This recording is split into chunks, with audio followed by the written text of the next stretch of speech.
Eu voltava da lida achando que seria só mais um dia comum, até ver uma grávida jogada no lixão à beira da estrada. Naquele instante, eu soube. Se eu seguisse em frente, nunca mais teria paz. Se esse vídeo apareceu para você, é porque essa história vai te emocionar e arrepiar. Então já se inscreve no canal se você gosta desse tipo de história e comenta aí de qual cidade você está assistindo. O sol já descia torto quando montei no fantasma pela última vez naquela tarde. Cavalo branco como nuvem de temporal, pelo manchado de barro seco e suor. Ele era meu companheiro de todos os dias, o único que não me cobrava conversa, que não perguntava por que eu vivia assim, sozinho, feito pedra no meio do pasto. A fazenda ficava a uns 12 quilômetros da estrada de asfalto.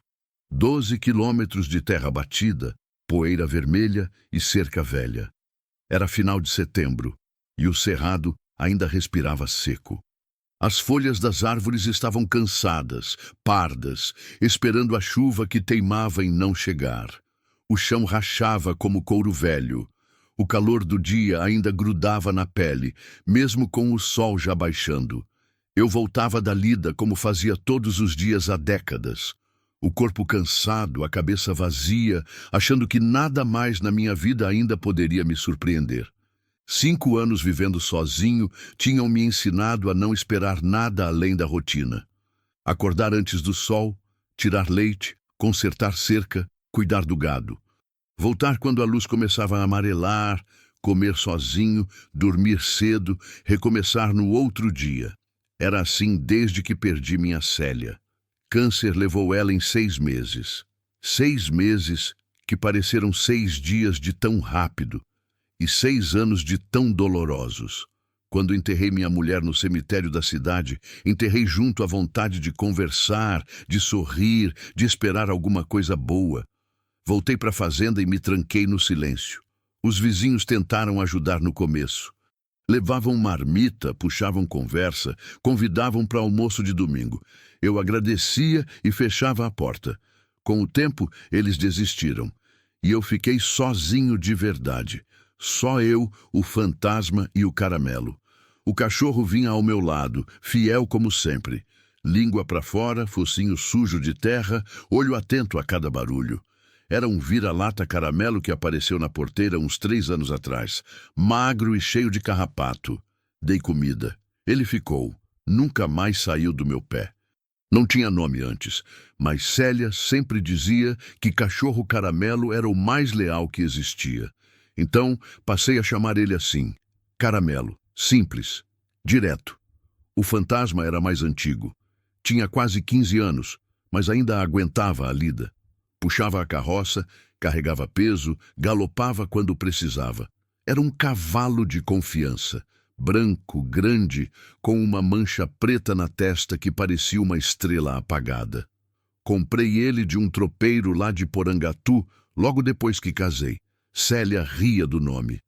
Dizia que cavalo branco não podia se chamar fantasma, porque fantasma assustava, e aquele bicho era manso demais. Mas o nome pegou, e agora, 5 anos depois, eu, o fantasma e o caramelo éramos tudo o que restava daquela fazenda. A tarde estava estranhamente silenciosa.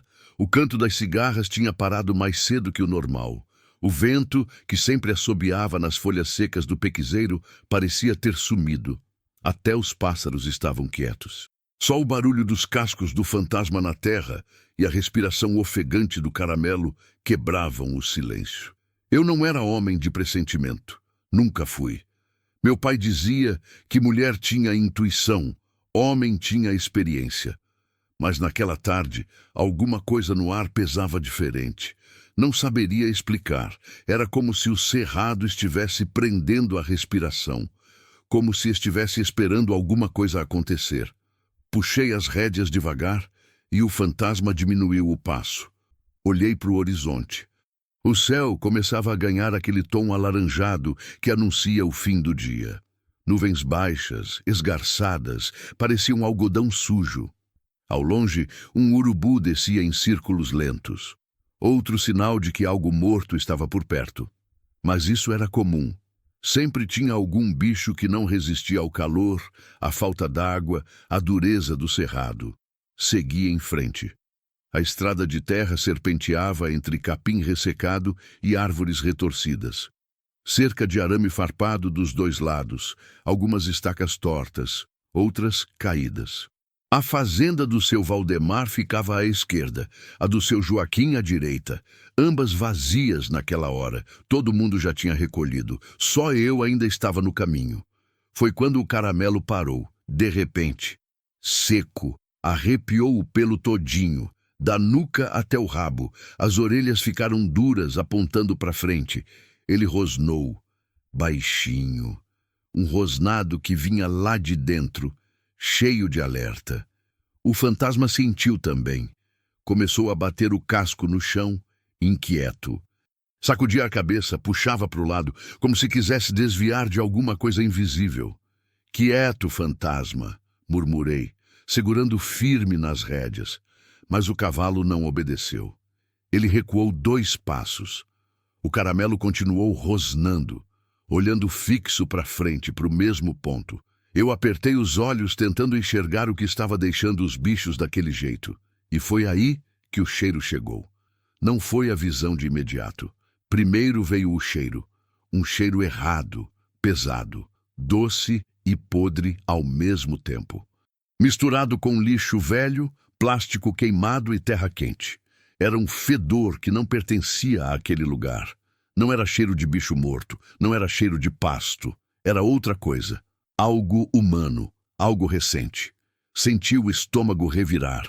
Puxei as rédeas com força e desmontei devagar. Os pés afundaram na poeira vermelha. O Caramelo veio até mim, colado na minha perna, ainda rosnando baixo. O fantasma ficou parado, bufando, as narinas dilatadas. Comecei a caminhar. Cada passo parecia mais pesado que o anterior. O coração batia mais rápido, a respiração ficava curta. Meus olhos varriam a beira da estrada. Ali, uns 20 metros à frente, tinha um monte de lixo jogado no acostamento.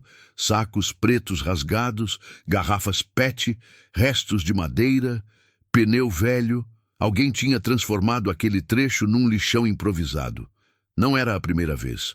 O povo da cidade passava ali e despejava tudo que não prestava. Mas dessa vez tinha algo diferente. Um volume estranho, grande demais para ser só lixo. Me aproximei devagar, o sol batendo nas costas, a sombra comprida se estendendo na minha frente. O cheiro ficava mais forte a cada passo, enjoativo, insuportável. Tive que cobrir o nariz com a manga da camisa. Primeiro pensei que fosse um saco preto rasgado. Depois vi um pedaço de tecido azul sujo, meio escondido entre os restos de plástico e papelão.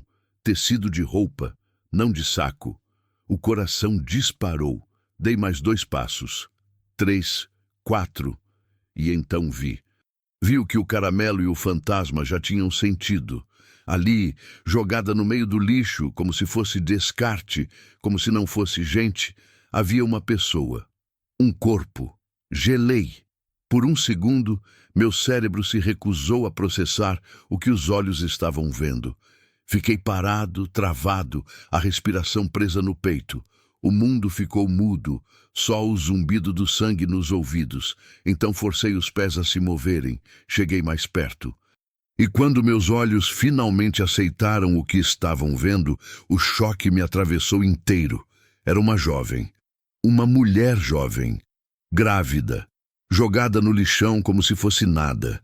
Ela estava deitada de lado, meio encolhida, o rosto sujo de terra e sangue seco. O vestido azul desbotado estava rasgado nas mangas e colado ao corpo magro. Magro demais. Os ossos da clavícula marcavam sob a pele. Os braços finos mostravam arranhões recentes e marcas antigas, algumas já roxas, outras amareladas. Nos pulsos, sinais estranhos. Marcas circulares, como se tivesse sido amarrada, como se tivesse tentado se soltar. As pernas estavam arranhadas, sujas de lama e sangue. Os pés descalços, inchados, cobertos de cortes. mas era a barriga que doía de ver. A barriga grande e redonda, esticando o tecido fino do vestido. Uma barriga que carregava vida, uma vida que estava ali, no meio do lixo, morrendo junto com a mãe. Meu Deus do céu! Cai de joelhos ao lado dela, as mãos tremendo. O caramelo se aproximou devagar e sentou quieto, o olhar fixo nela. O fantasma ficou parado a alguns metros, como se entendesse a gravidade do momento.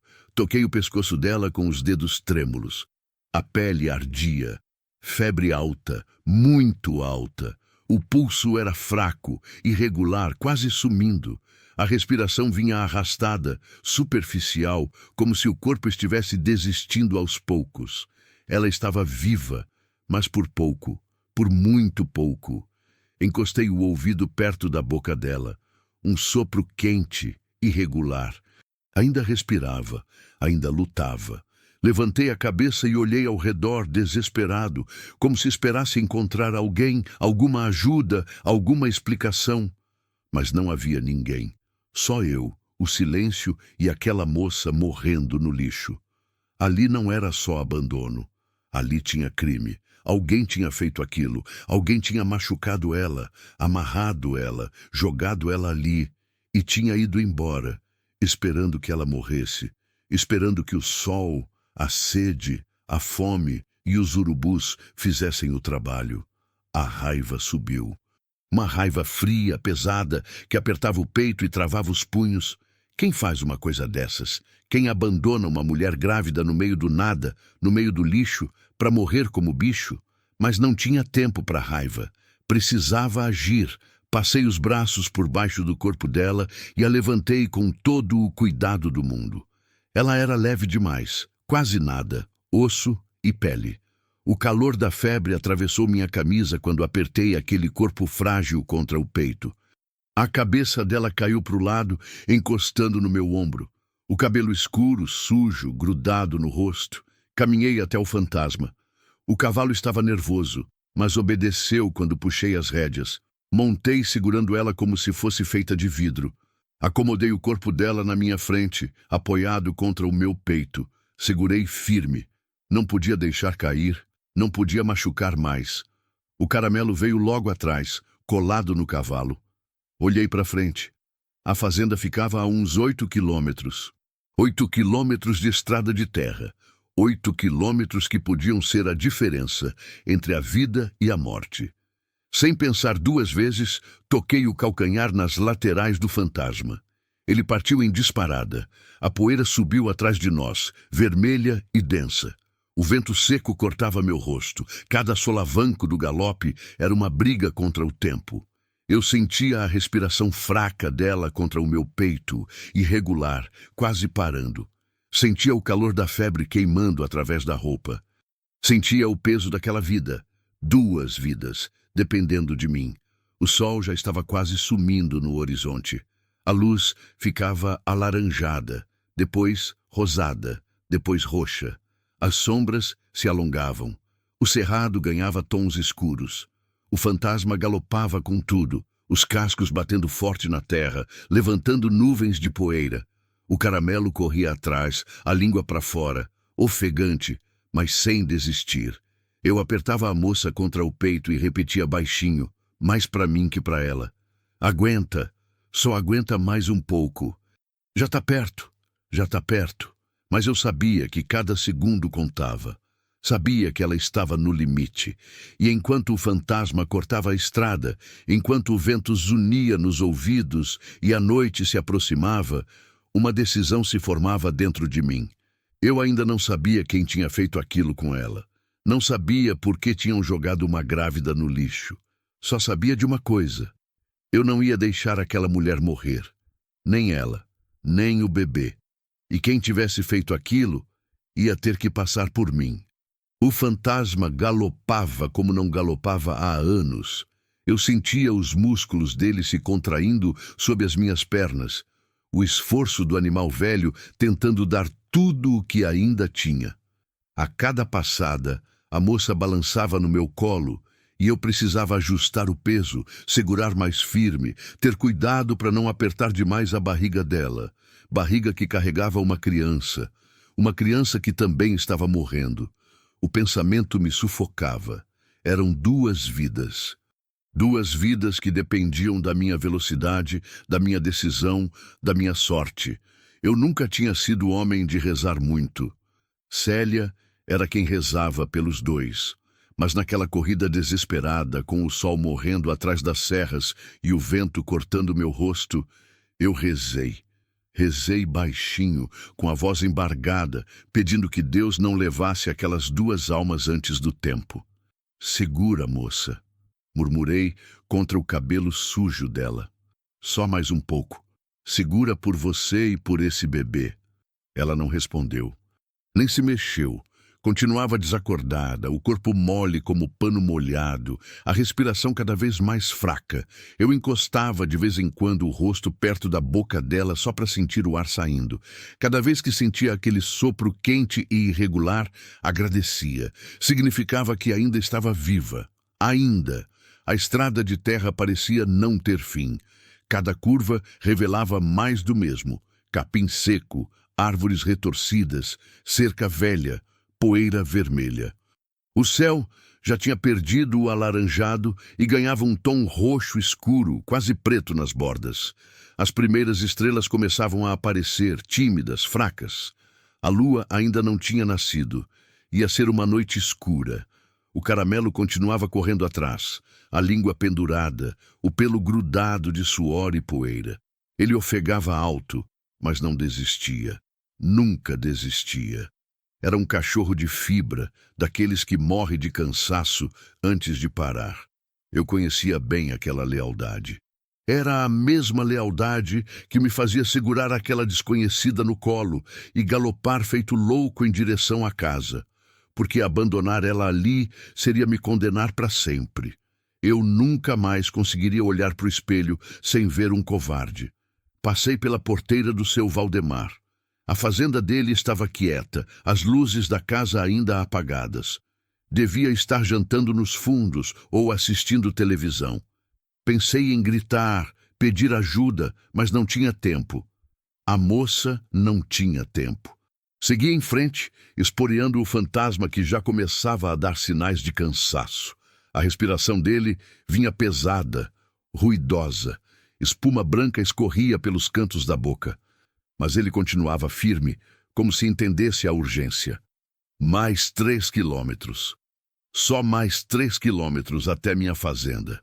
O coração batia descompassado no meu peito. Suor escorria pela testa, ardendo nos olhos. Eu piscava para limpar a vista, mas não soltava a moça. Não podia soltar. Se ela caísse, se eu deixasse cair, era o fim. A febre dela estava piorando. Eu sentia o calor atravessando minha camisa, queimando meu peito. A pele dela ardia como brasa e a respiração... Deus, a respiração estava ficando mais curta, mais espaçada, mais fraca. Não, resmunguei entre os dentes. Não morre agora. Não depois que eu te achei. Não deixa eu ter chegado tarde demais. Mas ela não reagia. O corpo continuava mole, abandonado, entregue, como se já tivesse desistido faz tempo. Como se só estivesse esperando o momento de apagar de vez. Eu não ia deixar. Toquei o calcanhar no fantasma com mais força. Ele bufou, sacudiu a cabeça, mas acelerou. As patas batiam na terra com força, levantando nuvens de poeira que ficavam suspensas no ar como fantasmas.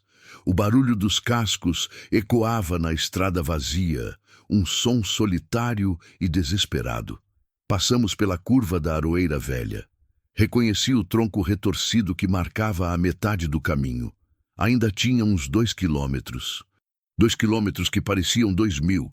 Foi quando senti um tremor. Fraco, quase imperceptível. Vinha da barriga dela. Olhei para baixo, assustado. A barriga grande, redonda, se mexeu. Um movimento leve, como uma onda passando por baixo da pele. O bebê. O bebê tinha se mexido. Ainda estava vivo. Ainda lutava lá dentro, mesmo com a mãe desfalecendo. A emoção me atingiu como um soco. Apertei os olhos, tentando segurar as lágrimas que teimavam em subir. Não era hora de fraquejar. Era hora de correr, de lutar, de salvar. Aguenta, pequeno, murmurei, a voz embargada. Sua mãe é forte, e eu não vou deixar vocês morrerem. O fantasma começou a mancar da perna dianteira esquerda. Senti o desequilíbrio na passada. O cavalo estava no limite, velho demais para uma corrida dessas, mas continuava, por mim, por lealdade, por amor. Só mais um pouco, velho. Pedi, acariciando o pescoço suado dele com a mão livre. Só mais um pouquinho. Você consegue. Ele bufou, sacudiu as orelhas e seguiu. A noite caía rápido agora. O céu estava quase todo escuro. As estrelas brilhavam mais fortes. Ao longe, ouvi o pio de uma coruja. Sinal de morte, diziam os antigos. Mas eu não acreditava em sinal. Acreditava em luta, em não desistir. Virei a última curva e vi. Minha fazenda. A casa velha de alvenaria, com o telhado de barro e a varanda de madeira. A luz do poste no quintal, fraca e amarelada, iluminando o terreiro de terra batida. O curral vazio. O galinheiro fechado. Tudo quieto, tudo esperando. Nunca aquela visão tinha me parecido tão bonita. Esporeei o fantasma pela última vez. Ele reuniu as últimas forças e acelerou, mancando, ofegante, mas determinado. O caramelo veio logo atrás, quase se arrastando de cansaço. Cruzamos a porteira de madeira. O fantasma desacelerou sozinho, tropeçou, quase caiu, mas se equilibrou. Parou no meio do terreiro, as pernas tremendo, a cabeça baixa, a respiração vindo em sopros pesados. Desmontei com cuidado, segurando a moça contra o peito. As pernas quase falharam quando meus pés tocaram o chão. Estava tonto de cansaço, de tensão, de medo, mas não podia parar. Caramelo, fica, ordenei. O cachorro se sentou, ofegante, a língua quase no chão. Olhava para mim com aqueles olhos fiéis, cheios de preocupação. Subi os 3 degraus da varanda, empurrei a porta com o ombro e entrei na casa. O cheiro de mofo e solidão me recebeu. Fazia 5 anos que ninguém além de mim pisava ali. 5 anos sem visita, sem conversa, sem vida, mas agora tinha alguém precisando de mim. Atravessei a sala escura, desviando dos móveis velhos cobertos de poeira. Entrei no quarto, meu quarto, o quarto que um dia foi meu e de Célia. A cama de casal ainda estava lá, coberta com um lençol branco que eu mesmo tinha lavado semana passada. Lençol simples, remendado, mas limpo. Deitei a moça com cuidado, acomodando a cabeça dela no travesseiro. O corpo magro afundou no colchão. Ela continuava inconsciente, o rosto pálido, os lábios rachados, a respiração irregular. Corri até a cozinha. Acendi a luz. A lâmpada fraca piscou 2 vezes antes de iluminar o cômodo pequeno, com fogão a lenha, pia velha e mesa de madeira. Peguei a bacia de alumínio, enchi com água limpa do filtro, peguei um pano de prato que servia de toalha. Voltei para o quarto. Me ajoelhei ao lado da cama e comecei a limpar o rosto dela. Devagar, com cuidado. O pano ficava marrom de tanta sujeira. Terra, sangue seco, suor. Limpei a testa, as bochechas, o queixo. Por baixo da sujeira revelava-se um rosto jovem, muito jovem. Devia ter uns 20 e poucos anos, bonita apesar da magreza doentia. Pele morena, traços delicados, cílios longos. Mas era um rosto sofrido, um rosto marcado pela dor. Limpei os braços dela, revelando os hematomas. Roxos, amarelados, esverdeados, marcas de violência, marcas de dias, talvez semanas, de agressão. Nos pulsos, as marcas circulares eram mais evidentes agora, com a sujeira limpa. Corda, tinha sido corda. Amarraram ela, prenderam ela, machucaram ela. A raiva voltou a subir, fria e pesada. Quem faz isso com uma mulher grávida? Quem? Limpei as pernas, os pés inchados e cortados. Cada ferida me doía como se fosse minha. Molhei os lábios rachados dela com água fresca. Alguns pingos escorreram pelo canto da boca, mas a maior parte foi absorvida pela pele seca. Cobri ela com o lençol até o peito, deixando a barriga de fora.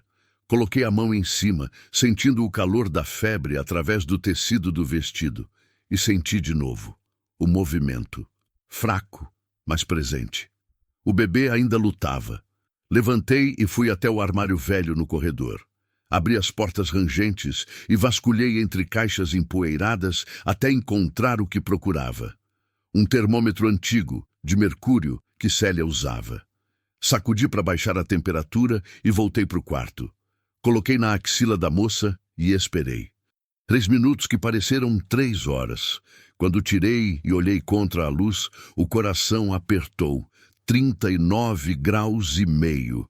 Febre alta, perigosa, especialmente para uma grávida desnutrida e desidratada. Precisava baixar aquela febre. Corri para a cozinha de novo.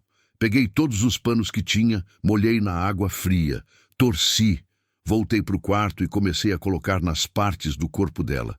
Testa, pescoço, pulsos, tornozelos. Trocava os panos a cada 5 minutos quando esquentavam. Mas não bastava. Precisava de ajuda médica. Olhei para o relógio na parede. 7h20 da noite. A cidade ficava a 18 quilômetros. O posto de saúde fechava às 6. O hospital mais próximo ficava a 50 quilômetros em Porangatu. 50 quilômetros que minha caminhonete velha levaria quase 1 hora para percorrer. E ela não tinha 1 hora. Peguei o telefone fixo na sala. Disquei o número do seu Valdemar. Tocou 5 vezes. 6, 7. Alô? A voz rouca dele atendeu. Seu Valdemar, é o Geraldo. Preciso de ajuda. É urgente. Geraldo, que aconteceu, rapaz? Achei uma moça na estrada, grávida. Tá muito mal. Febre alta, desacordada. Preciso levar ela para o hospital, mas minha caminhonete está sem bateria. O senhor pode... Eu vou aí agora. 5 minutos. Desligou. Voltei para o quarto. A moça continuava imóvel. Troquei os panos de novo. Molhei os lábios dela. Segurei a mão fria e falei baixo. Ajuda tá vindo. Aguenta só mais um pouco. Só mais um pouco. Do lado de fora, ouvi o barulho de motor se aproximando. Faróis iluminaram a janela. Uma caminhonete velha parou no terreiro levantando poeira. Seu Valdemar desceu rápido para a idade dele. 60 e poucos anos, mas ainda forte. Abri a porta antes dele bater. Cadê ela? Perguntou, já entrando. No quarto. Ele entrou, viu a moça na cama e o rosto dele endureceu. Meu Deus do céu! Onde você achou ela? Jogada no lixão da curva do Pesão. Alguém abandonou ela lá. Seu Valdemar apertou os lábios. Conhecia aquele olhar. Era o olhar de um homem que já tinha visto muita covardia na vida. Vamos levar ela agora. Cada minuto conta.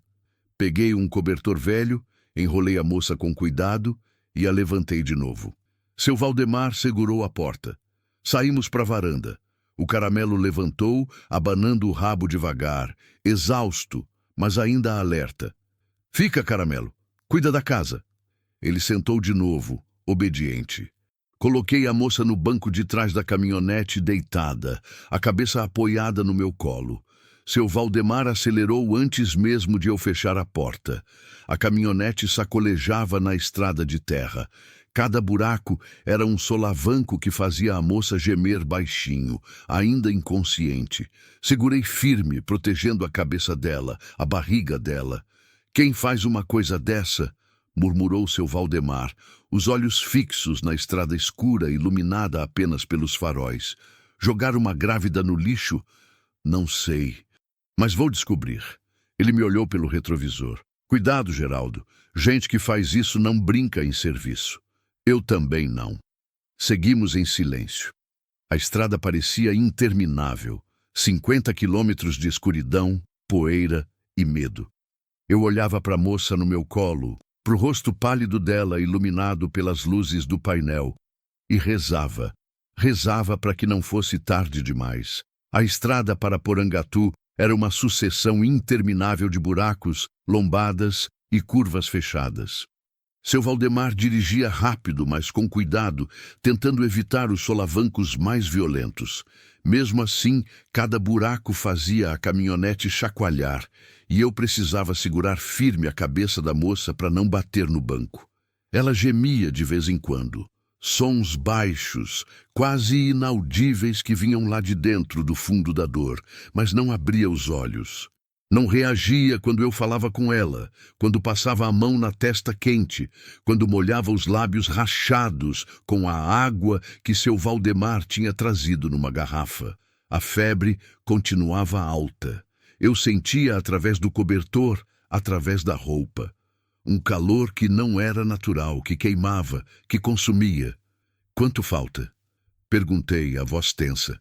Uns 30 quilômetros ainda. Respondeu seu Valdemar, os olhos grudados na estrada. Tô indo o mais rápido que posso. Olhei pela janela. Escuridão total. Não tinha poste de luz, não tinha casa, não tinha nada. Só o cerrado denso dos dois lados, as árvores retorcidas parecendo vultos fantasmagóricos contra o céu estrelado. A lua tinha nascido, mas era só uma lasca fina, fraca demais para iluminar. O silêncio dentro da cabine era pesado. Só o ronco do motor velho, o barulho dos pneus na terra batida e a respiração irregular da moça. Seu Valdemar olhava para o retrovisor de vez em quando, checando como ela estava. O rosto dele era sério, preocupado.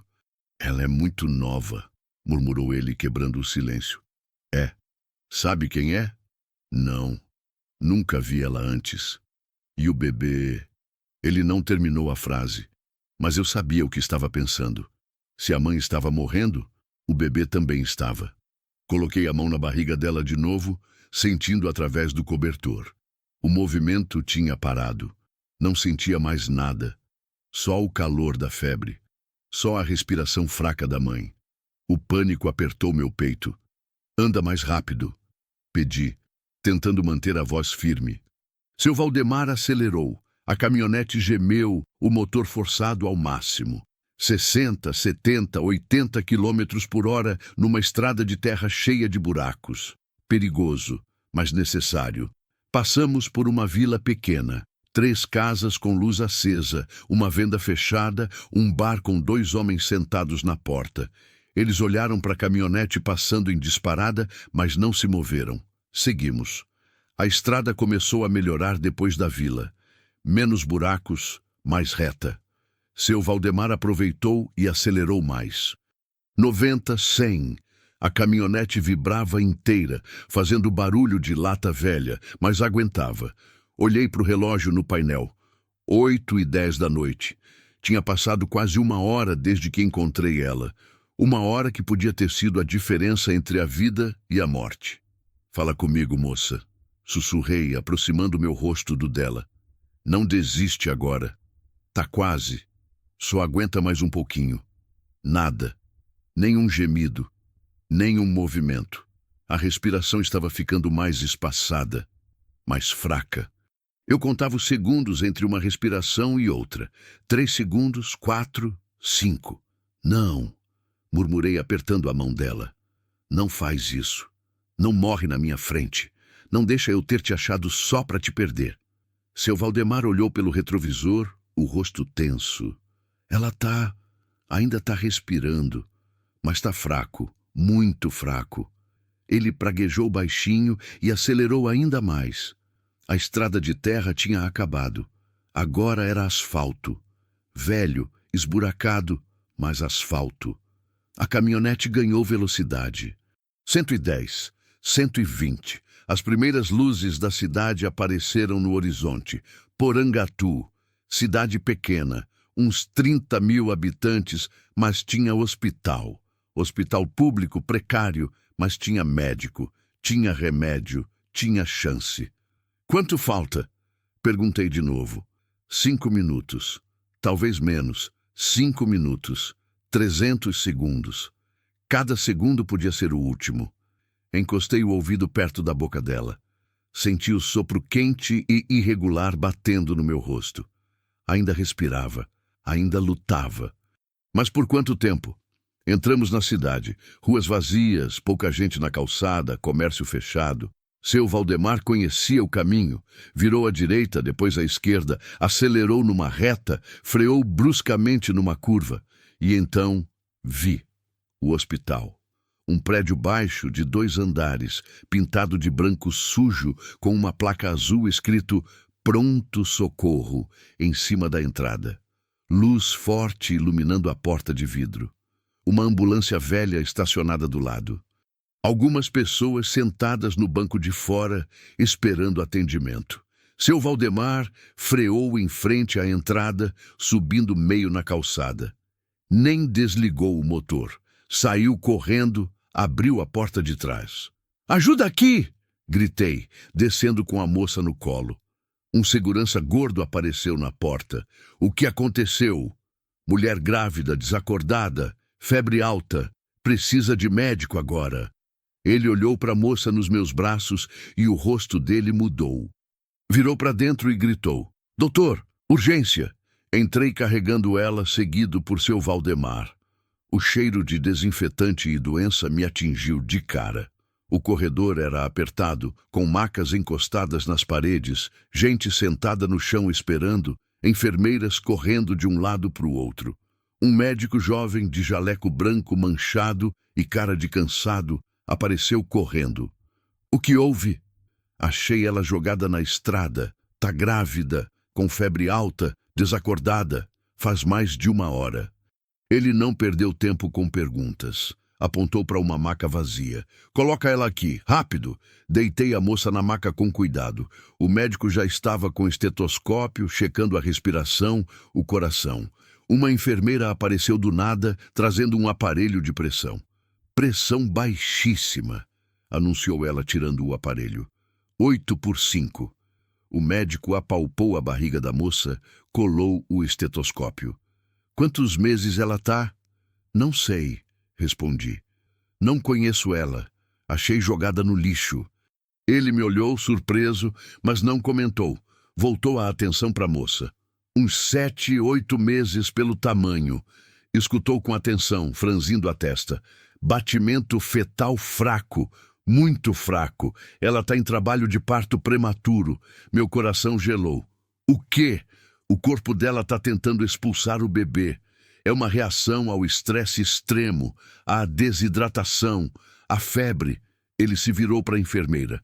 "Chama a obstetra, agora. Prepara a sala e traz soro, antibiótico e oxitocina." A enfermeira saiu correndo. Outro enfermeiro apareceu com uma bolsa de soro. O médico enfiou a agulha na veia da moça, conectou o soro, abriu o fluxo no máximo. "Ela está desidratada, desnutrida, com infecção generalizada. O corpo dela está em colapso." Ele olhou para mim, os olhos sérios. "Vocês chegaram no limite. Mais 10, 15 minutos e ela não teria sobrevivido." Fechei os olhos, sentindo o peso daquelas palavras. 15 minutos. Se eu tivesse hesitado, se tivesse demorado mais, se o fantasma não tivesse aguentado... "E o bebê?" perguntei, a voz rouca. "Não sei ainda. Vou fazer uma ultrassom de emergência, mas o batimento está muito fraco." Ele fez uma pausa. "Vou ser honesto. As chances não são boas. Para nenhum dos dois." Senti o chão balançar sob meus pés. Seu Valdemar segurou meu braço, me apoiando. "Mas o senhor vai tentar, né, doutor?" A voz dele saiu firme, quase uma ordem. O médico olhou para ele, depois para mim, depois para a moça na maca. "Vou fazer tudo o que eu puder, prometo." E saiu empurrando a maca, acompanhado pela enfermeira. Eles atravessaram o corredor, viraram numa porta dupla e desapareceram. Fiquei parado ali, no meio do corredor, coberto de sangue seco, suor e poeira, olhando para a porta onde ela tinha sumido. Seu Valdemar me puxou para o lado, para o banco de plástico encostado na parede. "Senta. Respira." Sentei, mas não conseguia respirar direito. O peito estava apertado, as mãos tremiam, a cabeça girava. "Eu devia ter chegado antes", murmurei. "Devia ter passado por aquele caminho mais cedo. Devia..." "Para com isso?" Seu Valdemar me cortou, a voz firme. Você salvou a vida dela. Se não fosse você, ela ia morrer naquele lixão, sozinha, sem ninguém. Você deu uma chance para ela. Mas e se não for o bastante? E se... E se nada? Você fez o que podia. Agora é com Deus e com o médico. Apoiei a cabeça nas mãos, tentando colocar os pensamentos em ordem. Mas não conseguia. Só via o rosto dela, pálido, suado, sofrido. Só sentia o peso daquele corpo magro nos meus braços. Só ouvia a respiração fraca e irregular, quase parando. Uma enfermeira passou, parou, olhou para mim. O senhor é parente dela? Não. Achei ela na estrada. O senhor sabe o nome dela? Alguma informação? Não sei nada. Ela estava desacordada quando achei. A enfermeira anotou alguma coisa numa prancheta. Tudo bem. Vamos registrar como desconhecida por enquanto. Se o senhor puder esperar, talvez ela acorde e consiga falar. Ou esperar o tempo que for preciso. Ela assentiu e saiu. Seu Valdemar se levantou. Vou ali comprar café. Vai ser uma noite longa. Ele desapareceu no corredor. Fiquei sozinho, sentado naquele banco duro de plástico, em meio ao vai e vem de gente doente, de enfermeiras cansadas, de médicos apressados. Olhei para o relógio na parede, 8h40 da noite. Fazia pouco mais de 1 hora que eu tinha achado ela. 1 hora que tinha mudado tudo. Porque agora eu não era mais só o fazendeiro solitário voltando para casa. Agora eu era o homem que tinha encontrado uma mulher grávida jogada no lixo. O homem que tinha decidido salvar ela.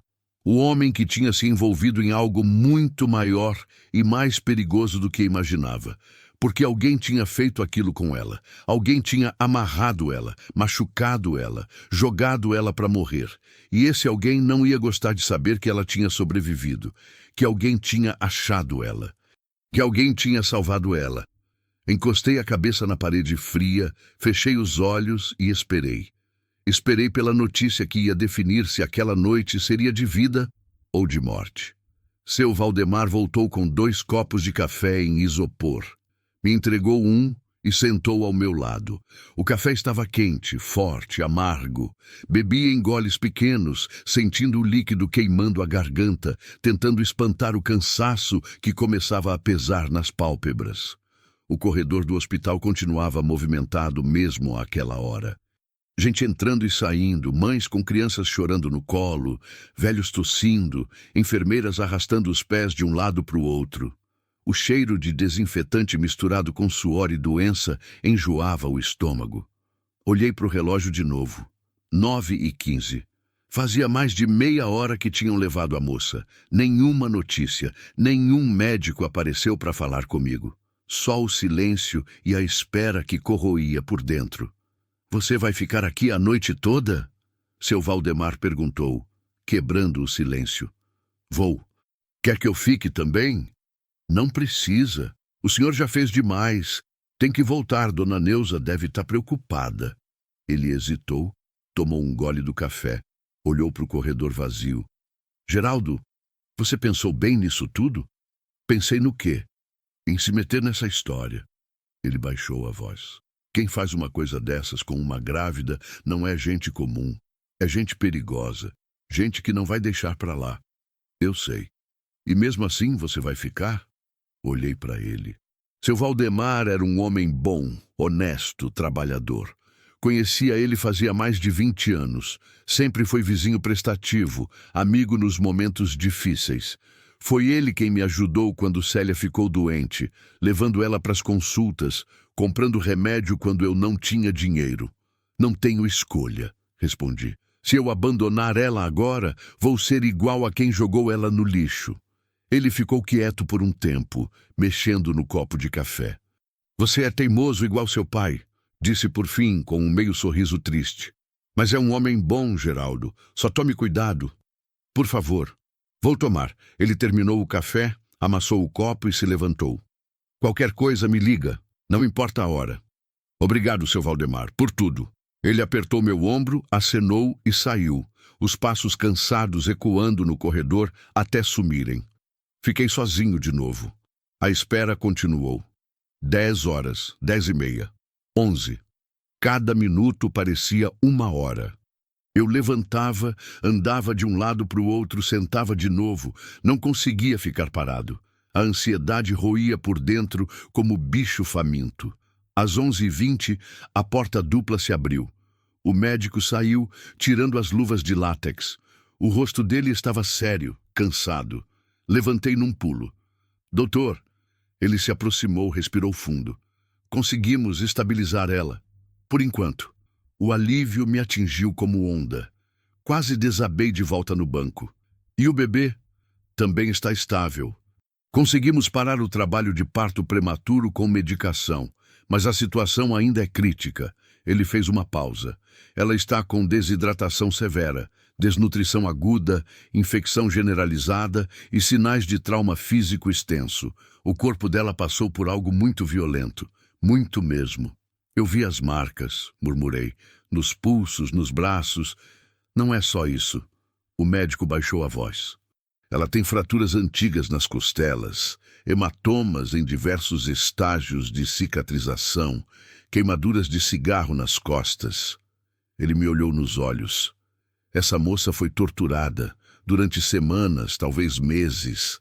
Senti a bile subir na garganta. Fechei os olhos, respirei fundo, tentando controlar a raiva que fervia no peito. Senhor, a voz do médico ficou ainda mais baixa. Eu sou obrigado por lei a reportar casos de violência. Vou ter que chamar a polícia. Chame. A minha voz saiu rouca, carregada. Quero que pegue quem fez isso com ela. Ele assentiu. O senhor pode me contar exatamente onde e como encontrou ela? A polícia vai precisar dessa informação. Contei tudo. Desde o momento que senti o cheiro estranho na estrada, passando pela descoberta dela no lixão, até a corrida desesperada até o hospital. O médico ouvia em silêncio, anotando alguns pontos numa prancheta. E o senhor não a conhecia antes? Nunca tinha visto ela na vida. Não tem ideia de quem ela é? De onde veio? Nenhuma. Só sei que alguém jogou ela para morrer. O médico balançou a cabeça revoltado. Vou chamar a polícia agora. Enquanto isso, ela vai ficar na UTI sob observação. O quadro ainda é instável. As próximas 24 horas são cruciais. Posso ver ela? Ele hesitou. Ela ainda está sedada. Não vai acordar tão cedo. Mas, sim, pode ver. Só por alguns minutos. Me levou pelo corredor, subimos uma escada. Viramos à esquerda. A UTI era uma sala pequena, com 6 leitos separados por cortinas, cheiro forte de remédio, bip constante dos monitores, enfermeira sentada numa mesa no canto vigiando os pacientes. O médico me levou até o 3º leito. Ali estava ela, deitada numa cama hospitalar, coberta com lençol branco, cercada de aparelhos, soro pingando no braço. Monitor mostrando os batimentos cardíacos, fracos, mas regulares. Máscara de oxigênio no rosto. O cabelo limpo agora, preso num rabo de cavalo frouxo. A pele ainda pálida, mas não tanto quanto antes. E a barriga grande sob o lençol, subindo e descendo devagar com a respiração. Me aproximei devagar, como se tivesse medo de acordar ela. Fiquei parado ao lado da cama, olhando para aquele rosto jovem, sofrido, que tinha visto tanta dor. Quem é você? Sussurrei. De onde você veio? Quem fez isso com você? Não houve resposta. Só o bip ritmado do monitor e a respiração artificial da máscara. Estendi a mão e toquei de leve a mão dela. Ainda estava quente da febre, mas não queimava mais. Os dedos finos, magros, com as unhas sujas e quebradas. Unhas de quem tinha lutado, arranhado, tentado se defender. Você está segura agora, falei baixinho. Não vou deixar ninguém te machucar de novo, prometo. Uma enfermeira se aproximou. Senhor, preciso pedir que saia. Ela precisa descansar. Assenti, apertei de leve a mão dela e soltei. Saí da UTI, desci a escada, voltei para o corredor do térreo. Sentei no mesmo banco de antes e esperei. 00:30. Uma viatura da polícia parou em frente ao hospital. 2 policiais desceram, um mais velho, barrigudo, de bigode grisalho, e outro jovem, magro, de óculos. Entraram conversando baixo, olharam ao redor e vieram na minha direção. "Boa noite. O senhor é quem encontrou a moça?" perguntou o mais velho. "Sou Sargento Diniz." Ele se apresentou, mostrando a identificação. "Esse aqui é o Cabo Rodrigo. Preciso que o senhor nos conte tudo o que aconteceu."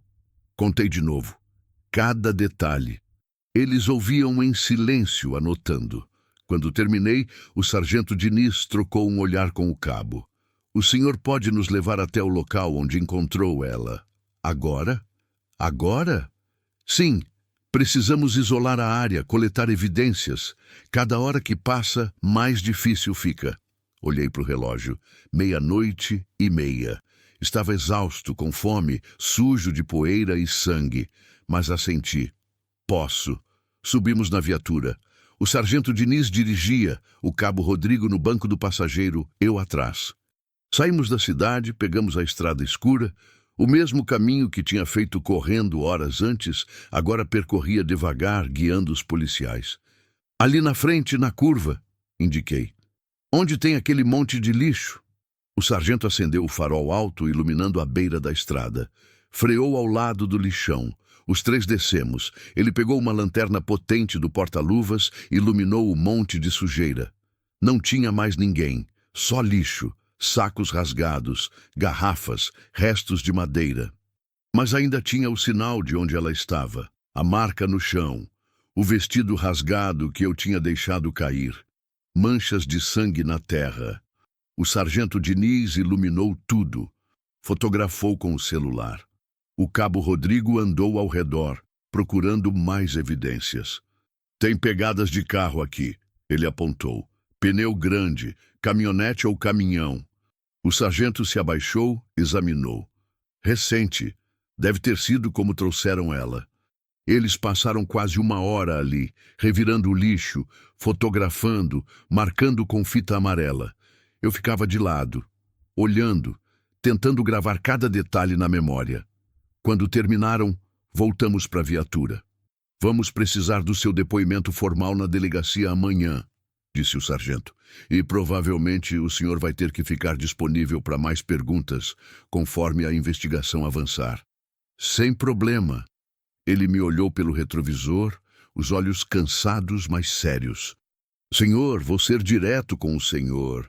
Casos assim, envolvendo violência extrema, geralmente têm ligação com crime organizado, tráfico, milícia, rede de exploração, gente perigosa." Fez uma pausa. "O senhor se meteu em algo grande. Tem certeza que quer continuar?" Era a 2ª vez que me perguntavam isso naquela noite. E minha resposta continuava a mesma. "Tenho." Ele suspirou, balançou a cabeça. "Tá bom. Mas tome cuidado, muito cuidado."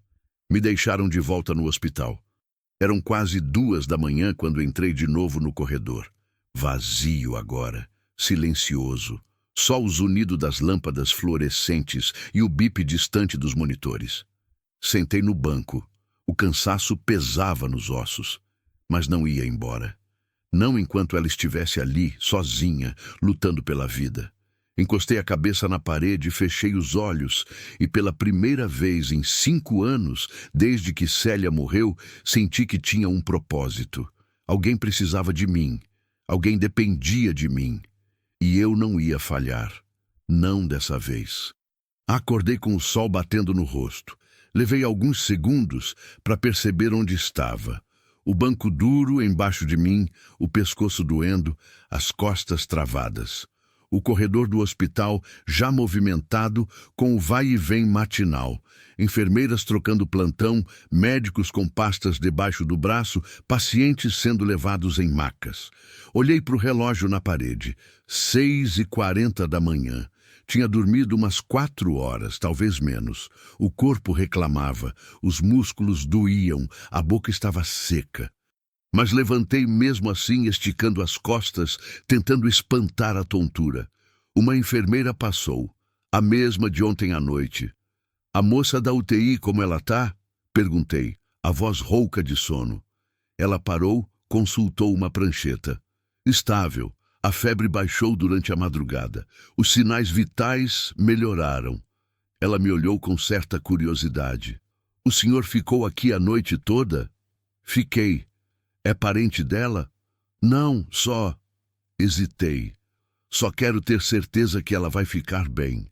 A enfermeira assentiu, com um meio sorriso cansado. Ela teve sorte de ter encontrado o senhor. Não respondi. Não me sentia sortudo. Me sentia responsável. Posso ver ela? Vou verificar com o médico. Espera aqui. Ela sumiu pelo corredor. Voltou 10 minutos depois, acompanhada do mesmo médico jovem de ontem. Bom dia, ele cumprimentou. Ela passou a noite bem. Conseguimos controlar a infecção, a febre cedeu, a pressão normalizou. O bebê também está respondendo bem.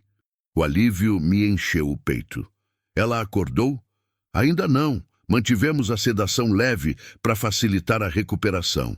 Mas vamos começar a diminuir agora. Deve acordar nas próximas horas. Posso ficar com ela? Quando ela acordar, vai estar assustada, sozinha. Não vai saber onde está.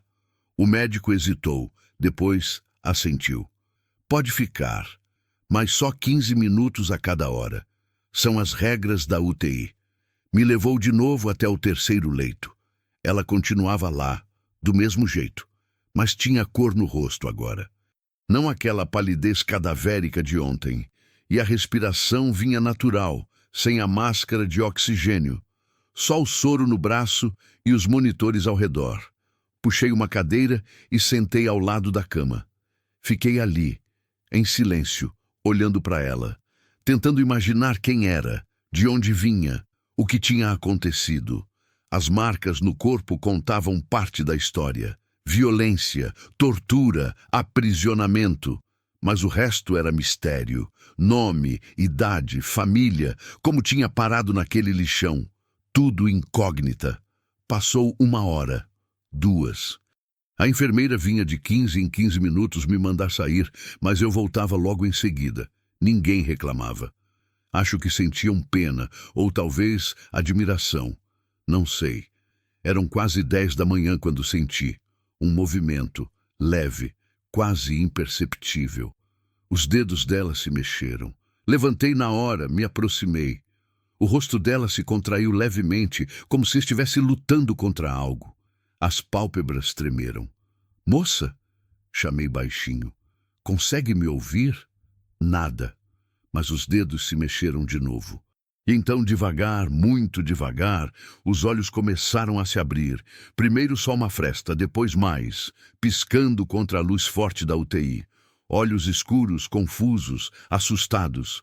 Ela olhou para o teto, para os aparelhos, para o soro no braço, e então me viu. O corpo dela enrijeceu na hora. Os olhos se arregalaram. A respiração acelerou. O monitor começou a apitar mais rápido. Calma! Falei, levantando as mãos. Calma, você está segura, está no hospital.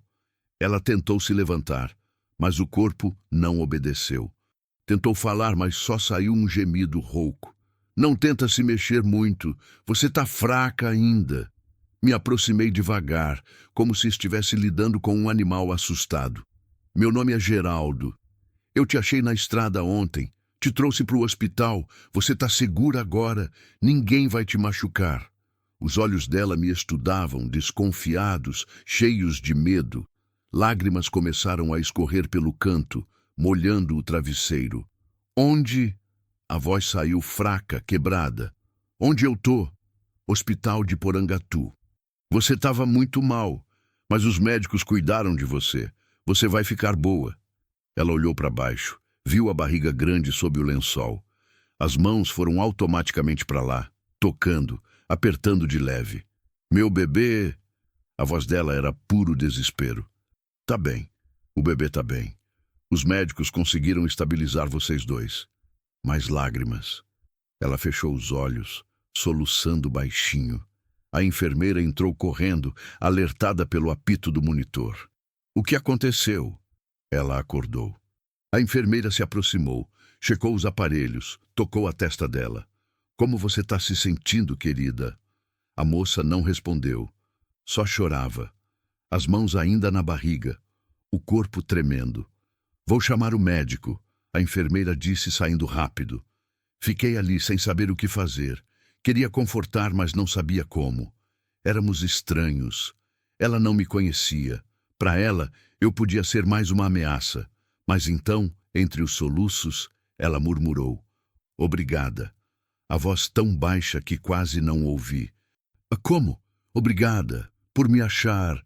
Por me salvar. O nó na garganta apertou. Não precisa agradecer. O médico entrou, acompanhado de 2 enfermeiras. Começaram a examiná-la, fazer perguntas, checar os aparelhos. Me afastei, dando espaço. Fiquei encostado na parede, observando. Ela respondia com a cabeça, acenando sim ou não. Ainda não tinha força para falar muito, mas estava acordada, estava viva. Depois de uns 20 minutos, o médico veio até mim. Ela está bem, considerando tudo. Vai precisar ficar internada por pelo menos 1 semana. Precisamos monitorar o bebê, tratar a infecção, garantir que a desnutrição não causou danos permanentes. E depois? Depois, ela vai precisar de acompanhamento. Pré-natal especializado. Apoio psicológico. Ele baixou a voz. O que ela passou não é algo que se supera fácil. A polícia já falou com ela? Ainda não. Vou ligar para o sargento Diniz agora, mas vou pedir que esperem até amanhã.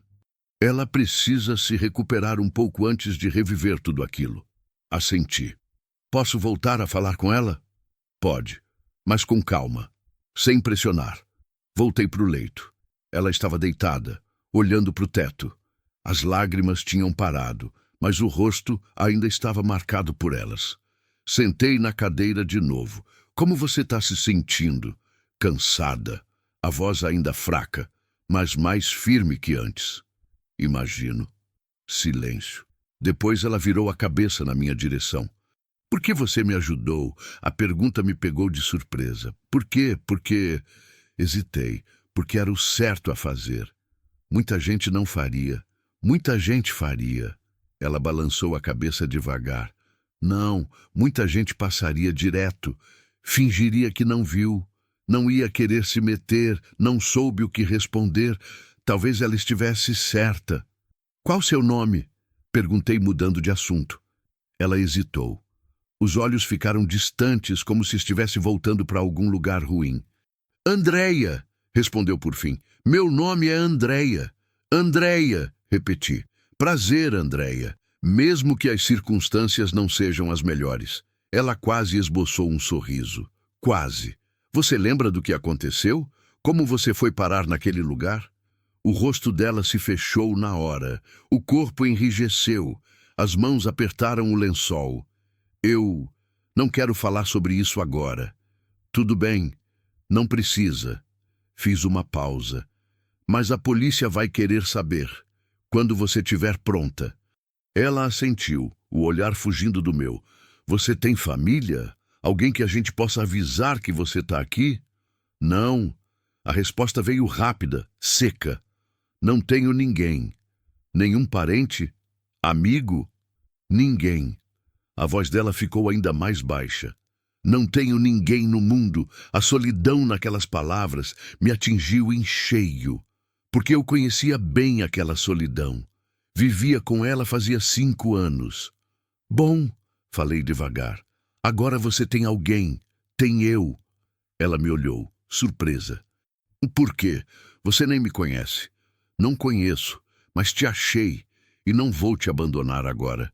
Não até ter certeza que você está bem, que você e o bebê tão seguros. Lágrimas voltaram a escorrer, mas dessa vez eram diferentes. Não eram de desespero, eram de alívio, de gratidão. Eu não sei como agradecer. Não precisa agradecer. Só precisa se recuperar, ficar forte. Por você e por esse bebê.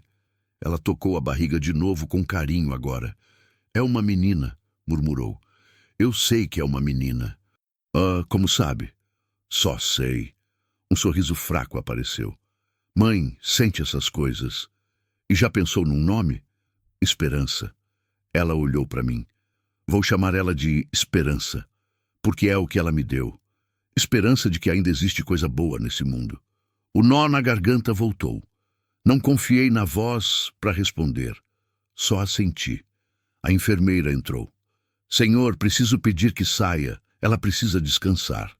Levantei, mas antes de sair, me virei para Andréia. Vou voltar mais tarde. Qualquer coisa que você precisar, é só pedir para a enfermeira me chamar. Obrigada, Geraldo. A voz dela saiu sincera, carregada. Por tudo. Saí da UTI com o peito apertado, mas mais leve ao mesmo tempo. Ela estava viva, acordada. Tinha um nome agora, uma história, uma razão para lutar, e eu tinha uma missão. Descobrir quem tinha feito aquilo com ela e garantir que nunca mais pudessem machucá-la. Saí do hospital com o sol alto queimando a nuca. Devia ser meio-dia, talvez um pouco mais. O estômago roncava de fome, o corpo reclamava de cansaço, mas a mente estava acesa, inquieta, cheia de perguntas, sem resposta. Andréia. Agora ela tinha nome, tinha rosto, tinha voz, mas continuava sendo um mistério. Peguei o celular velho do bolso e liguei para o seu Valdemar. Tocou 3 vezes antes dele atender. Geraldo, como é que tá a moça? Acordou. Tá estável, vai ficar bem. Graças a Deus, ouvi o alívio na voz dele. E você? Tá precisando de alguma coisa? Preciso de uma carona até a fazenda. Minha caminhonete ainda tá lá. Tô saindo agora. 20 minutos tô aí. Desliguei e fui até uma lanchonete do outro lado da rua. Pedi um misto quente e um café. Comi rápido, mecânico, sem sentir o gosto. A cabeça estava longe, voltando para a conversa com Andréia. Não tenho ninguém no mundo. Aquelas palavras ecoavam na mente. Uma mulher jovem, grávida, sozinha, sem família, sem amigos. Como alguém chega nesse ponto? Como a vida leva uma pessoa a ficar tão isolada, tão vulnerável? E quem tinha se aproveitado dessa vulnerabilidade para machucá-la daquele jeito? A caminhonete do seu Valdemar parou em frente à lanchonete. Subi no banco do passageiro, cumprimentei com um aceno cansado. Você tá com cara de quem não dormiu. Ele comentou, saindo para a estrada. Dormi umas 4 horas no banco do hospital. Devia ter ido para casa. Descansado direito. Não podia. Ela estava sozinha. Ele me olhou de soslaio, mas não comentou. Seguimos em silêncio pela estrada. O cerrado passava pela janela sempre igual, sempre diferente. O sol do meio-dia fazia tudo parecer desbotado, cansado. A polícia falou alguma coisa? Seu Valdemar perguntou depois de um tempo. Vieram ontem à noite. Isolaram o local, coletaram evidências. Disseram que vão investigar. Mas você conhece como é. Esse tipo de caso, envolvendo gente pobre, desconhecida, não costuma dar em nada. Verdade. Ele tamborilou os dedos no volante. Mas dessa vez é diferente. Você está envolvido e você não é de desistir fácil. Olhei pela janela, vendo a estrada de terra se estender à frente. Não vou desistir. Não enquanto quem fez isso com ela tiver solto. Tome cuidado, Geraldo. Já te falei, gente que faz essas coisas... Eu sei. Você já me avisou. Suspirei. Mas não posso simplesmente virar as costas. Não agora. Chegamos na fazenda 15 minutos depois. O caramelo veio correndo do alpendre, abanando o rabo, latindo feliz. Me abaixei para fazer carinho nele, sentindo a língua quente lambendo meu rosto. Senti minha falta, né, velho? O fantasma estava no curral, comendo capim. Levantou a cabeça quando me viu, relinchou baixo. Fui até ele, passei a mão no pescoço suado. Você foi um herói ontem, fantasma. Salvou 2 vidas. O cavalo bufou, como se entendesse. Seu Valdemar desceu da caminhonete. Quer que eu espere? Te leve de volta para a cidade? Não precisa. Vou dar um jeito na bateria da minha caminhonete. Mas obrigado, por tudo. Qualquer coisa me liga. Ele foi embora.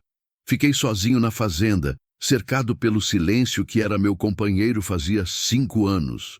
Mas agora esse silêncio parecia diferente, pesado, carregado de responsabilidade. Entrei na casa, tudo do jeito que tinha deixado ontem. A mesa da cozinha com a xícara de café pela metade, a roupa suja no tanque. O quarto com a cama revirada, ainda com as marcas de onde Andréia tinha deitado. Tomei um banho demorado, deixando a água morna lavar a sujeira, o suor, o cansaço.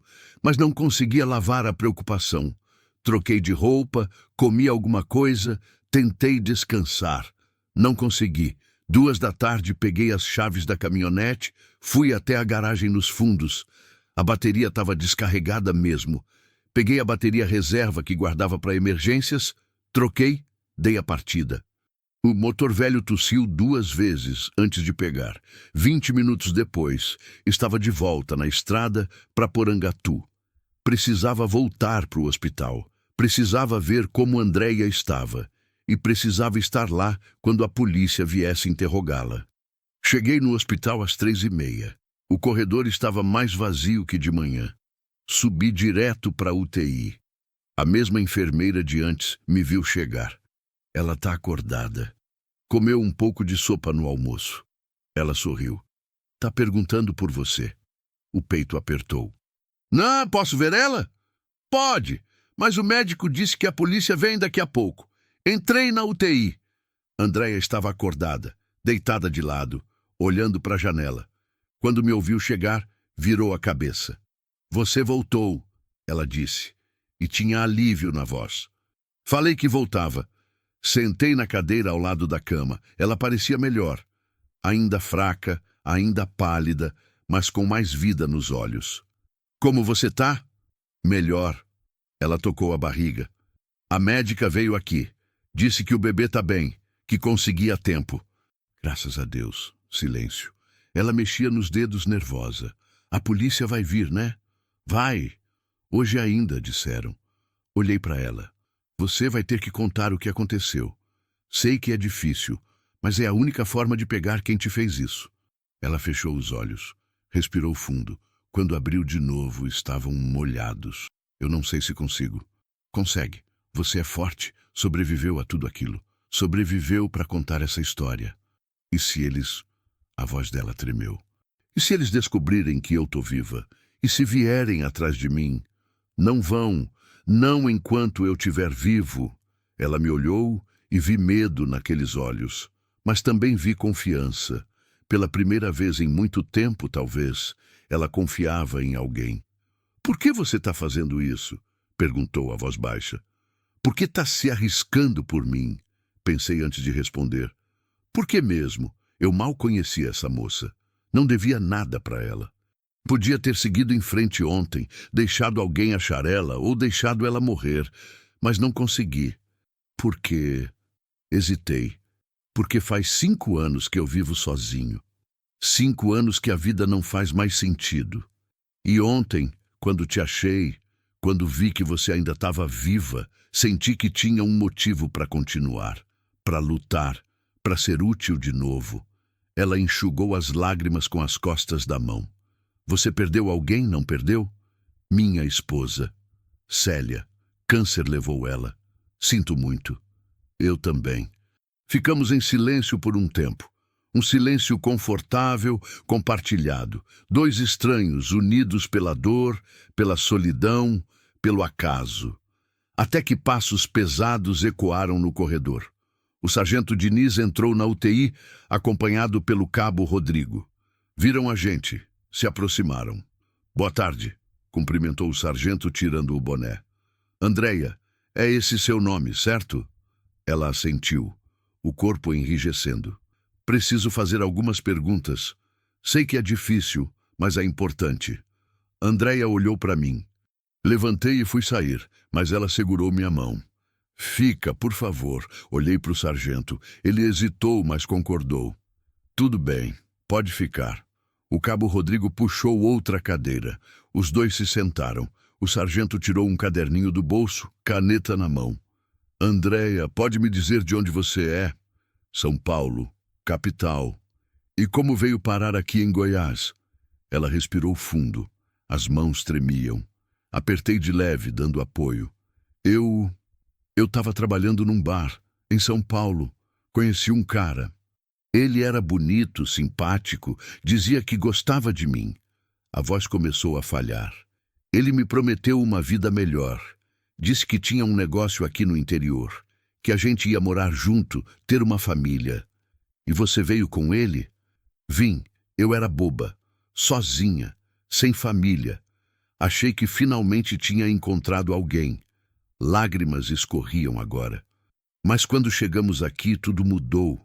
Ele me levou para uma casa no meio do nada, trancou as portas, tirou meu celular, disse que eu agora era dele, propriedade dele. O sargento parou de escrever, o rosto endurecido. Quanto tempo você ficou nessa casa? Quase 1 ano. A voz dela era só sussurro agora. Ele me batia, me queimava com cigarro, me amarrava quando tentava fugir. Dizia que se eu tentasse sair, ele me matava. E eu acreditei. Eu tinha tanto medo. E o bebê? É dele? Ela assentiu, soluçando. Quando descobri que estava grávida, achei que ele ia ficar feliz, que ia parar de me bater. Ela riu, um som amargo, quebrado. Mas ficou pior, muito pior. Ele dizia que não queria filho, que eu tinha arruinado tudo. Ele me batia na barriga, tentando matar o bebê. Fechei os olhos, sentindo a raiva queimar no peito. Por que ele te jogou naquele lixão? O sargento perguntou, a voz controlada. Ele disse que eu não prestava mais, que estava gorda, feia, que ninguém ia querer. Ela limpou o rosto. Ontem de manhã, ele me jogou na caçamba da caminhonete. Dirigiu até aquele lugar. Me jogou no lixo. Disse que eu ia morrer ali, esquecida como lixo que eu era. Você sabe o nome dele? Onde fica essa casa? O nome dele é Vanderlei. Vanderlei Rodrigues. A casa fica numa estrada de chão, perto de uma cidade chamada... Ela fechou os olhos, tentando lembrar. Minaçu, acho que é Minaçu. O sargento anotou tudo, rápido. Você conseguiria reconhecer o caminho? Não sei, estava sempre trancada. Só via pela janela. Ela olhou para o sargento. Mas a caminhonete dele é branca, uma F1000 velha. Tem um adesivo de caveira no vidro de trás. Isso ajuda, muito. O sargento se levantou. Vamos investigar e vamos colocar proteção policial aqui no hospital, até termos certeza que você está segura. Andréia soluçou mais forte agora, o corpo tremendo todo. Obrigada, muito obrigada. O sargento e o cabo saíram. Fiquei ali, segurando a mão dela enquanto ela chorava. Chorava anos de dor, de medo, de solidão. E eu sabia que essa era só a primeira parte. A parte difícil ainda estava por vir. Porque Vanderlei Rodrigues ainda estava lá fora. E homens como ele não desistem fácil. Andréia chorou por quase 1 hora, soluços profundos que sacudiam o corpo magro, que faziam a barriga subir e descer em espasmos irregulares. Eu ficava ali, segurando a mão dela, sem saber o que dizer, porque não tinha palavras para consolar alguém que tinha passado por aquilo. Não tinha frase que pudesse apagar 1 ano de tortura, de medo, de humilhação. Então, só fiquei, em silêncio, presente. Quando as lágrimas finalmente secaram, ela soltou minha mão devagar, limpou o rosto com o lençol. Desculpa, murmurou, a voz rouca. Não precisa pedir desculpa. Eu não queria desabar assim. Você passou por um inferno. Tem direito de chorar o quanto precisar. Ela olhou para a janela. Lá fora, o dia começava a morrer. O sol descia atrás dos prédios baixos de Porangatu, tingindo o céu de laranja e roxo. Pássaros cruzavam o horizonte em bando, voltando para os ninhos. Sabe o que é pior? Ela disse de repente, ainda olhando para a janela. Não é nem a dor física, as pancadas, as queimaduras, a fome. É a solidão. É saber que você está ali, sofrendo, e ninguém no mundo sabe. Ninguém está procurando. Ninguém liga. A voz dela era distante, como se estivesse falando de outra pessoa. Eu gritava quando ele me batia, gritava alto, mas não tinha ninguém para ouvir. A casa dele fica no meio do nada, só mato em volta. Eu podia gritar até perder a voz, que não faria diferença. Ela virou o rosto para mim e os olhos estavam secos agora, mas vazios. Teve uma noite que eu desisti. Foi uns 3 meses atrás. Ele tinha me batido tanto que eu mal conseguia me mexer.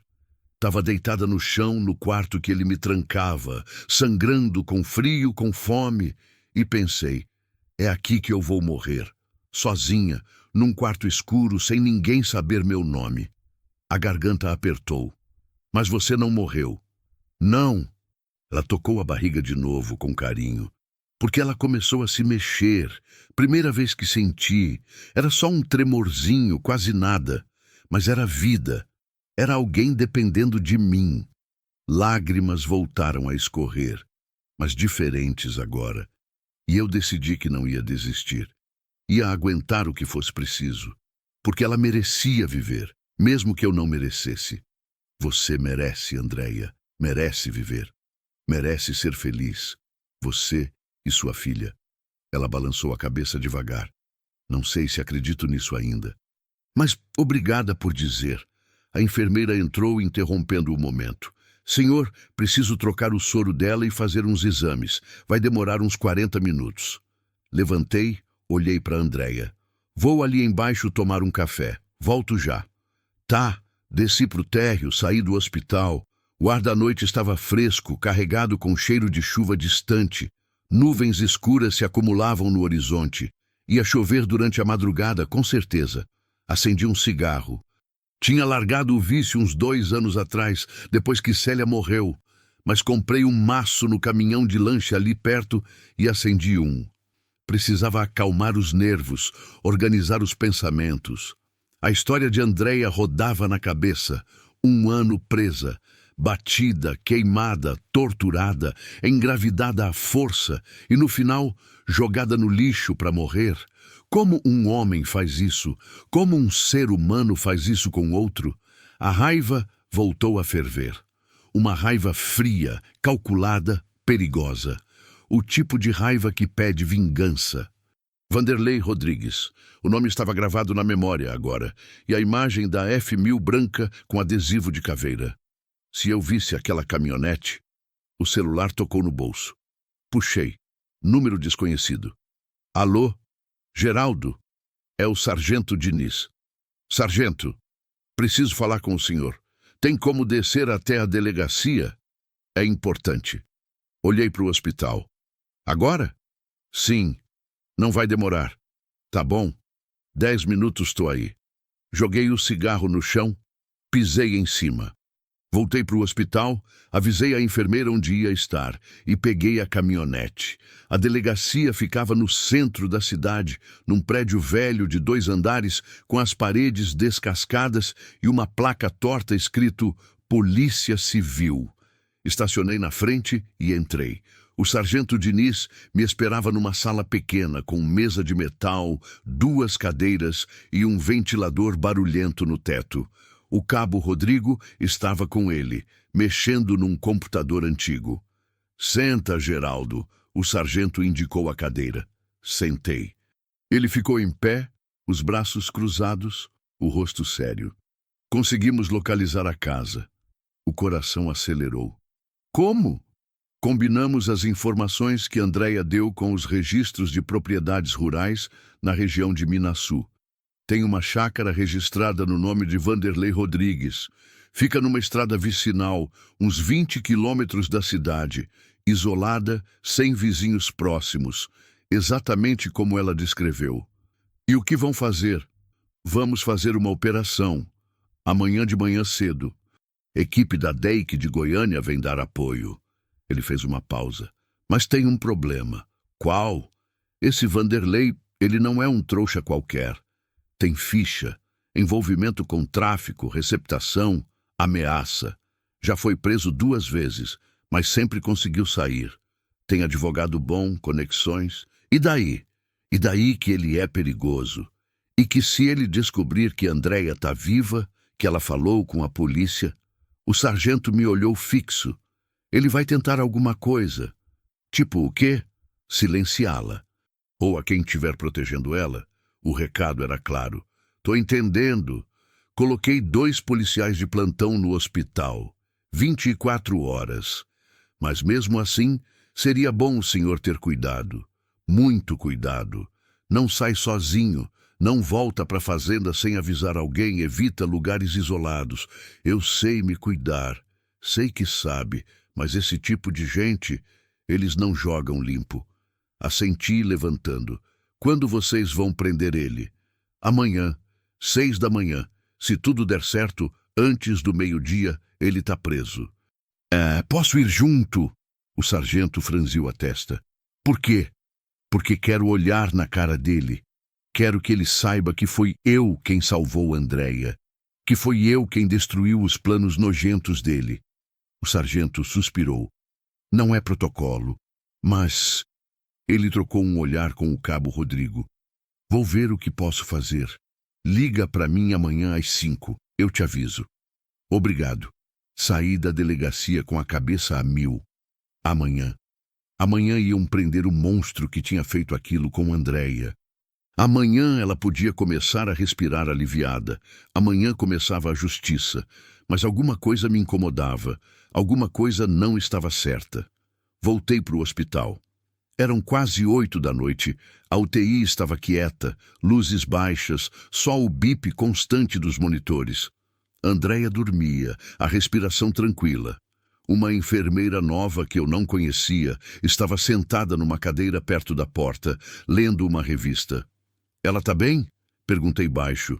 Sim. Tomou o remédio para dor e dormiu. A enfermeira olhou para mim. O senhor vai ficar? Vou. Tem um sofá ali no canto da sala de espera. É mais confortável que o banco. Obrigado. Fui até a sala de espera. Vazia. Um sofá velho de couro sintético, rasgado nas pontas, mas melhor que o banco de plástico. Deitei, tentei dormir. Não consegui. A mente não desligava. Ficava voltando para a história de Andréia, para a imagem dela jogada no lixo, para as marcas no corpo, para o medo nos olhos e para o nome, Vanderlei Rodrigues. Fechei os olhos, forçando o corpo a relaxar. Devia descansar. Amanhã ia ser um dia longo, mas o sono não vinha. Acordei com alguém sacudindo meu ombro. Abri os olhos num susto. A enfermeira estava em pé na minha frente, o rosto preocupado. Senhor, acorda. Tem uma situação. Sentei de uma vez, o coração disparado. O que foi? Andréia? Não, ela está bem. Mas tem um homem lá embaixo. Tá perguntando por ela. Gelei. Como assim? Chegou faz uns 20 minutos. Disse que é cunhado dela. Que a família tá procurando. Que quer ver ela. Como ele é? Alto, forte, uns 40 anos, cabelo curto. Tá de boné. E vocês falaram que ela tá aqui? Não! A recepcionista disse que não podia dar informação. Mas ele insistiu. Tá agitado. Os seguranças já foram falar com ele. Levantei num pulo. Onde estão os policiais? Os que estavam de plantão? Saíram faz meia hora. Disseram que iam jantar e voltavam logo. Merda! Desci as escadas correndo. O corredor do térreo estava vazio. Só a recepcionista, nervosa atrás do balcão, e 2 seguranças gordos conversando com um homem alto, forte, de boné preto e camisa jeans. Ele estava de costas para mim, mas quando ouvi a voz, soube. Era ele. Olha, eu só quero saber se minha cunhada está aqui. Andréia, a família está desesperada, por favor. A voz era grossa, controlada, mas tinha algo por baixo, algo perigoso. Me aproximei devagar. Os seguranças me viram, reconheceram. O homem se virou. Nossos olhos se encontraram. Alto, forte, rosto marcado, olhos frios, cicatriz pequena na sobrancelha esquerda e no pulso uma tatuagem, uma caveira, igual ao adesivo da caminhonete. Era ele, Vanderlei Rodrigues. Ele me olhou de cima a baixo, avaliando, tentando entender quem eu era. Se eu era a ameaça. Posso ajudar? Perguntei, a voz firme. Tô procurando minha cunhada. Andréia. Disseram que ela tá internada aqui. Quem disse? Um conhecido. Viu ela sendo trazida ontem. Mentira. Ele tinha vindo conferir. Conferir se ela tinha sobrevivido, se estava viva para contar a história dele. Não conheço nenhuma Andréia. Menti. Ele estreitou os olhos. Tem certeza? Tenho. Silêncio tenso. Os seguranças olhavam de um para outro, sem saber o que fazer. Vanderlei deu um passo na minha direção, mais perto, intimidador. E o senhor é quem? Ninguém. Só alguém esperando atendimento. É? Ele sorriu, mas era um sorriso sem calor, porque me falaram que tinha um fazendeiro aqui. Um que trouxe uma moça ontem à noite. Moça grávida, meu sangue gelou. Ele sabia, alguém tinha falado, alguém tinha contado. Não sei do que você está falando. Não? Ele se aproximou mais, tão perto que eu sentia o cheiro de suor e cigarro. Porque eu acho que sabe sim, e acho que está se metendo onde não é chamado. Senhor, por favor! Um dos seguranças interveio. Vou ter que pedir para o senhor se retirar. Vanderlei me olhou por mais alguns segundos. Olhos mortos, vazios. Olhos de quem já tinha feito coisas horríveis e não sentia nada. Depois, sorriu de novo, recuou. Tudo bem, vou indo. Olhou para a recepcionista. Mas se a Andréia aparecer, avisa ela que o Vanderlei passou aqui, que está com saudade. E saiu, caminhando devagar, confiante. Fiquei parado, o coração martelando no peito, as mãos fechadas em punho. Ele sabia que Andréia estava viva e sabia que eu estava envolvido. Esperei ele sumir pela porta, depois subi correndo de volta para a UTI. Andréia ainda dormia, mas agora tinha 2 policiais na porta, tinham voltado do jantar. Tem um homem lá embaixo, falei ofegante, alto, forte, de boné preto, Vanderlei Rodrigues. Ele está procurando ela. Os policiais se entreolharam alarmados. Tem certeza? Absoluta. Acabei de falar com ele. Merda. Um deles pegou o rádio. Central, aqui é a viatura 304. Precisamos de reforço no hospital. Suspeito identificado no local. Câmbio. O rádio crepitou. Recebido 304. Reforço a caminho. Câmbio. O policial olhou para mim. O senhor conversou com ele? Conversei. Ele sabe que ela está aqui. E sabe que eu ajudei. O senhor está em perigo, então. Eu sei. Seria bom ficar aqui no hospital, onde tem segurança. Não vou sair daqui enquanto ela precisar. Ele assentiu. Sentei na cadeira ao lado da cama de Andréia. Ela dormia tranquila, sem saber que o pesadelo tinha voltado. Que o monstro que ela achava ter deixado para trás tinha encontrado ela. Peguei o celular. Liguei para o sargento Diniz. Tocou várias vezes antes de atender, a voz sonolenta. Alô? Sargento, é o Geraldo. Vanderlei Rodrigues está aqui, no hospital. Silêncio. Depois. Como assim? Ele apareceu aqui faz 15 minutos. Perguntando pela Andréia, tentando descobrir se ela está viva. Merda, merda. Barulho de movimento do outro lado. Tô indo para aí. Não sai daí, entendeu? Não sai. Não vou. Desliguei. Olhei para Andréia dormindo. Tão frágil, tão vulnerável, mas não mais. Porque agora ela tinha alguém. Tinha eu.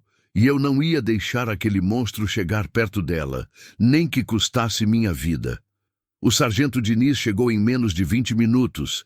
Entrou na UTI com o cabo Rodrigo e mais 2 policiais que eu não conhecia. O rosto dele estava tenso, suado, mesmo com a noite fresca lá fora. Cadê ele? Perguntou direto. Saiu. Faz uns 40 minutos. Para onde? Não sei. Só sei que ele sabe que ela está aqui. E sabe que eu ajudei.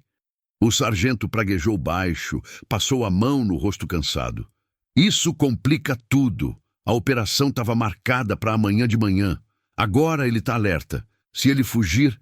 Ele não vai fugir, interrompi. Homem como ele não foge. Ele vai tentar terminar o que começou. É o que eu temo. O sargento olhou para os policiais. Dobrem a guarda. Ninguém entra ou sai dessa UTI sem identificação. E quero viatura na entrada do hospital. 24 horas. Os policiais assentiram e se espalharam. O sargento se virou para mim. E o senhor vai ter que sair daqui. O quê? Não. Geraldo, o senhor está em perigo. Ele te viu.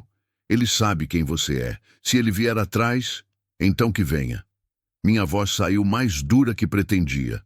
Não vou abandonar ela agora. Não é abandonar, é ser sensato. O senhor não é policial. Não tem treinamento. Se ele aparecer armado... Eu sei atirar. Cresci no interior. Tenho espingarda na fazenda desde os 15 anos. Não é a mesma coisa. Talvez não. Mas não vou sair daqui. Olhei para Andréia, ainda dormindo, alheia a tudo. Ela confia em mim. Pela primeira vez em 1 ano, ela tem alguém em quem confiar. Se eu sumir agora, ela vai achar que foi abandonada de novo. O sargento me estudou por um longo momento. Depois suspirou, derrotado. Tá bom, mas fica aqui dentro. Não sai sozinho. E ao menor sinal de problema, o senhor me liga. Entendeu? Entendi. Ele se virou para sair, mas parou na porta. Geraldo, o senhor é um homem bom. Mas bondade pode matar nesse tipo de situação. Tome cuidado. Vou tomar. Ele saiu com os outros. Fiquei sozinho na UTI, só o bip dos monitores e a respiração tranquila de Andréia quebrando o silêncio. Puxei a cadeira mais para perto da cama, sentei, encostei a cabeça na parede e fechei os olhos. Mas não dormi. Cada barulho me colocava em alerta. Passos no corredor. Porta abrindo. Voz distante. Tudo era uma possível ameaça. As horas se arrastaram. 00:00, 1h, 2h. Foi quando Andréia se mexeu. Abri os olhos. Ela estava acordando, piscando devagar, confusa. Olhou ao redor, viu os policiais na porta, me viu sentado ao lado. Geraldo? A voz saiu rouca, assustada. O que está acontecendo? Não queria mentir, mas também não queria assustá-la. A polícia aumentou a segurança. Só precaução. Ela não era boba.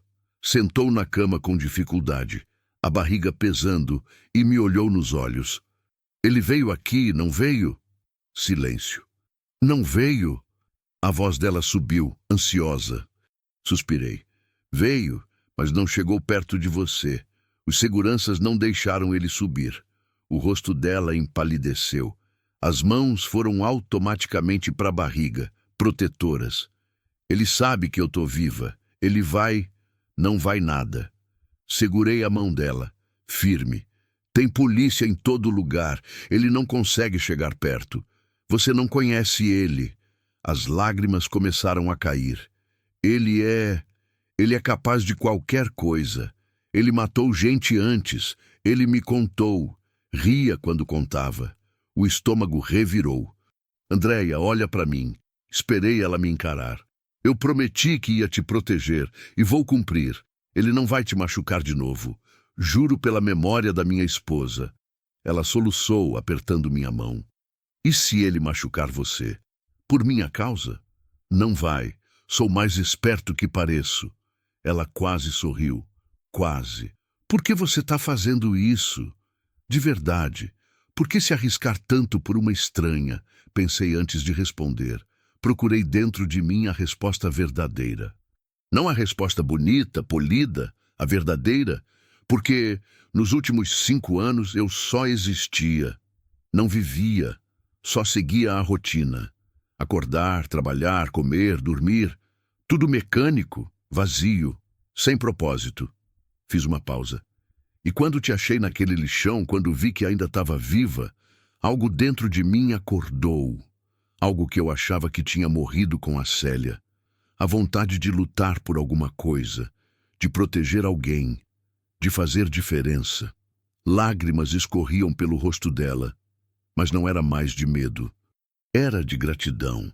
Você salvou minha vida, minha e da minha filha. Ela tocou a barriga. Eu nunca vou conseguir agradecer o suficiente. Não precisa agradecer, Só precisa viver, viver bem, criar sua filha com amor, ser feliz. Isso é agradecimento suficiente. Ela chorou mais um pouco, depois limpou o rosto, respirou fundo, tentou se recompor. O que vai acontecer agora? A polícia vai prender ele, amanhã de manhã. Tá tudo planejado. E se der errado? Não vai dar? Mas e se... Andréia, minha voz saiu firme. Para de pensar no pior. Você sobreviveu a um ano de inferno. Sobreviveu a ser jogada no lixo. Sobreviveu a quase morrer. Você é forte. Mais forte que imagina. E agora tem gente do seu lado. Tem eu. Tem a polícia. Tem os médicos. Você não tá mais sozinha. Ela assentiu, enxugando as lágrimas. Tá bom. Vou tentar confiar. É tudo o que eu peço. Uma enfermeira entrou, discreta, checou o soro, mediu a pressão de Andréia. Tudo normal. Saiu sem falar muito. Tenta dormir, sugeri. Vai precisar de energia para os próximos dias. E você não vai descansar? Vou ficar de olho. Geraldo, vou ficar. Não tinha espaço para negociação na minha voz. Ela se deitou de novo, puxando o lençol até o queixo. Fechou os olhos, mas demorou a dormir. Eu via pelos movimentos dos olhos sob as pálpebras, pela respiração irregular. A mente dela estava agitada, cheia de medo, de lembranças ruins. Mas, eventualmente, cansaço venceu o medo. A respiração ficou regular, profunda. Ela dormiu. Fiquei ali, sentado, vigiando. As horas passaram devagar, cada minuto parecendo uma hora. 3 da manhã, 4, 5. Meu celular vibrou no bolso, puxei. Mensagem do sargento Diniz. Operação confirmada. Seiju, fica aí. Qualquer coisa me liga. Respondi. Ok. Faltava 1 hora. 1 hora e Vanderlei Rodrigues estaria preso. 1 hora e Andréia poderia respirar aliviada. 1 hora e tudo isso acabaria. Mas alguma coisa ainda me incomodava. Alguma coisa não fechava. Por que ele tinha vindo aqui? Se realmente queria silenciar Andréia, por que se mostrar? Por que deixar que eu o visse, que os seguranças o reconhecessem? Não fazia sentido. A não ser que... O coração disparou. A não ser que fosse distração. Levantei num pulo, saí da UTI, fui até os policiais no corredor. Vocês checaram o hospital todo? Como assim? Portas, janelas, saídas de emergência. Vocês checaram? Eles trocaram olhares incertos. A gente tá aqui na porta desde que chegamos. Isso não é resposta. Minha voz saiu mais alta que pretendia. Ele pode ter entrado por outro lugar. Pode estar dentro do hospital agora. Um dos policiais pegou o rádio. Central, preciso de reforço. Varredura completa do hospital. Todas as saídas, todos os andares. Voltei correndo para a UTI. Andréia ainda dormia. Fui até a janela, olhei para fora. 2º andar. Janela sem grade. Dava para um beco lateral mal iluminado, vazio. Muito fácil. Fácil demais. Fechei a janela, travei, voltei para a cadeira ao lado da cama de Andréia e esperei. 5h30, 5h40, 5h50. O céu começava a clarear lá fora. As primeiras luzes do amanhecer pintavam o horizonte de rosa claro. Pássaros começavam a cantar. A cidade acordava devagar. 6 horas. Nesse momento, a polícia devia estar cercando a casa de Vanderlei. Invadindo, prendendo. Meu celular vibrou.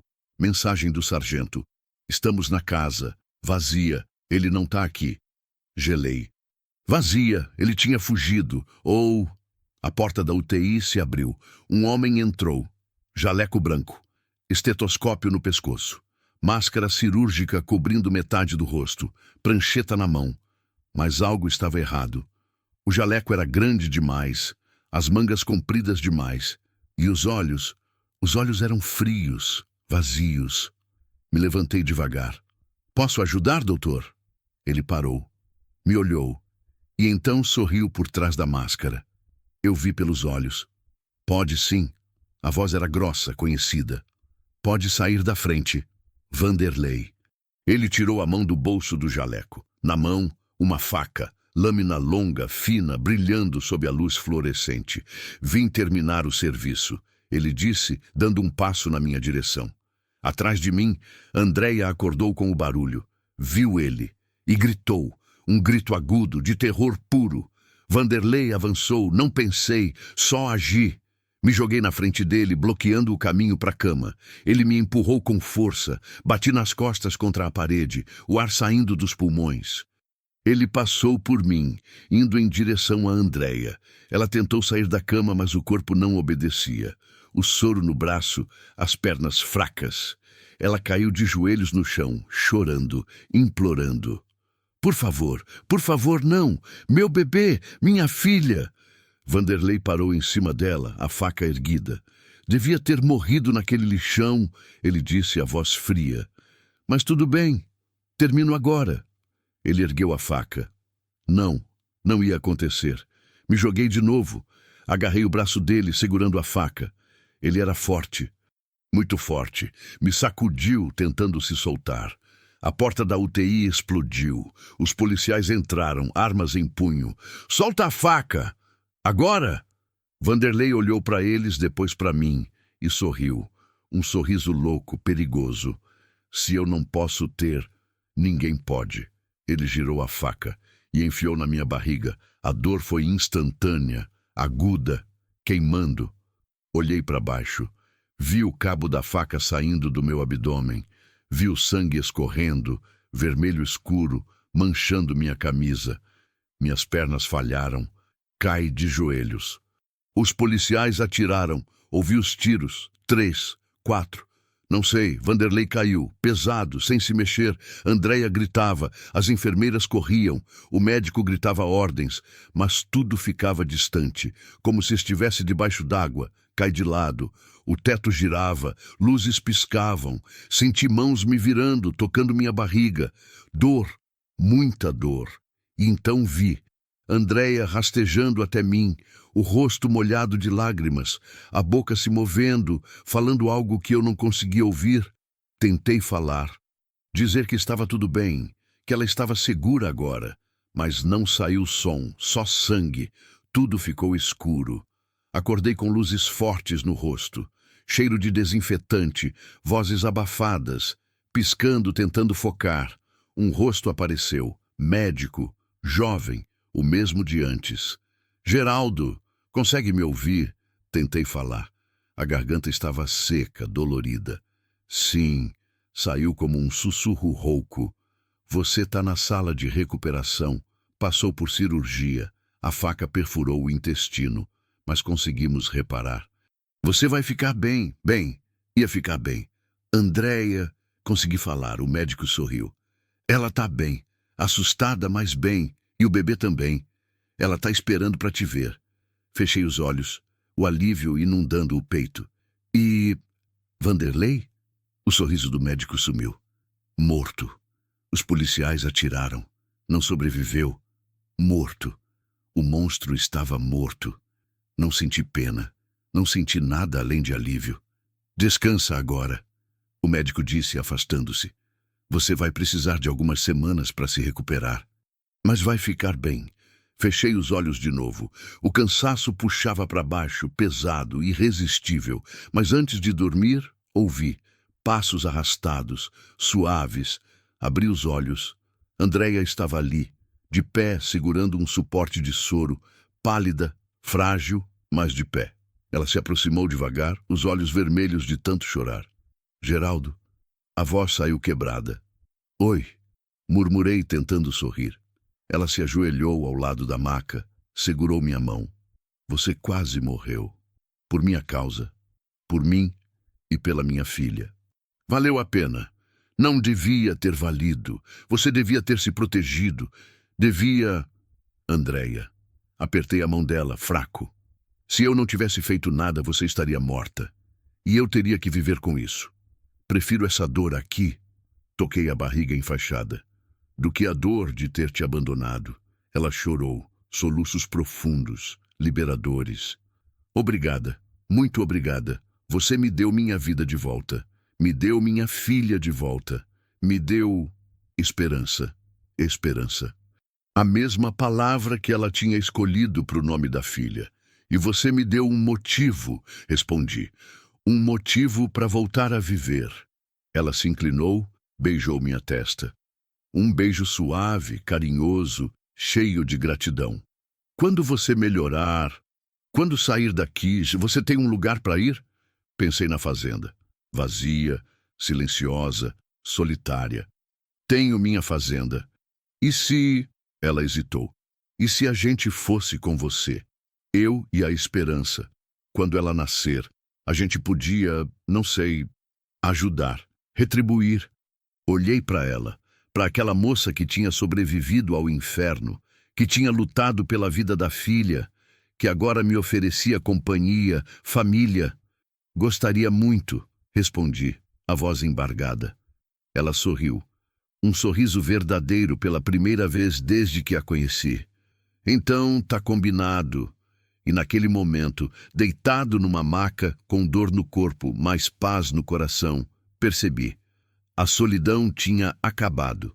5 anos vivendo sozinho, perdido, sem propósito. E agora, por acaso, por destino, por escolha, tinha uma família de novo, diferente, improvisada, mas família. 3 meses depois. O sol nascia atrás das serras quando ouvi o primeiro choro. Agudo, forte, cheio de vida. Levantei da cadeira onde estava cochilando, a barriga ainda doendo um pouco da cirurgia, e entrei no quarto. Andréia estava na cama, segurando um embrulho pequeno de pano branco. Lágrimas escorriam pelo rosto, mas era de alegria. Ela nasceu, sussurrou. Esperança nasceu. A parteira, Dona Maria da cidade, limpava as mãos numa bacia. Sorriu para mim. É uma menina linda, saudável, forte. Me aproximei devagar. Andréia estendeu os braços me mostrando. E vi um rostinho minúsculo, olhos fechados, cabelo escuro, pele rosada. Perfeita. Quer segurar? Andréia perguntou. Assenti sem confiar na voz. Ela colocou o bebê nos meus braços, leve como pluma, quente como vida. Esperança abriu os olhos, olhos escuros, curiosos, brilhando, e meu coração derreteu. Oi, pequena, murmurei. Bem-vinda ao mundo. Andréia me olhava sorrindo. Você salvou ela antes mesmo dela nascer. É tipo um padrinho. Padrinho, a palavra soou certa. Gosto disso. Do lado de fora, o caramelo latiu. O fantasma relinchou. A fazenda acordava para mais um dia, mas não era mais uma fazenda vazia. Era um lar, com gente, com vida, com amor. Olhei pela janela. O cerrado se estendia até onde a vista alcançava. Céu azul, sol nascente, pássaros voando. E pela primeira vez em 5 anos, sorri. Um sorriso verdadeiro, de felicidade, porque a vida tinha me dado uma segunda chance, e eu não ia desperdiçar.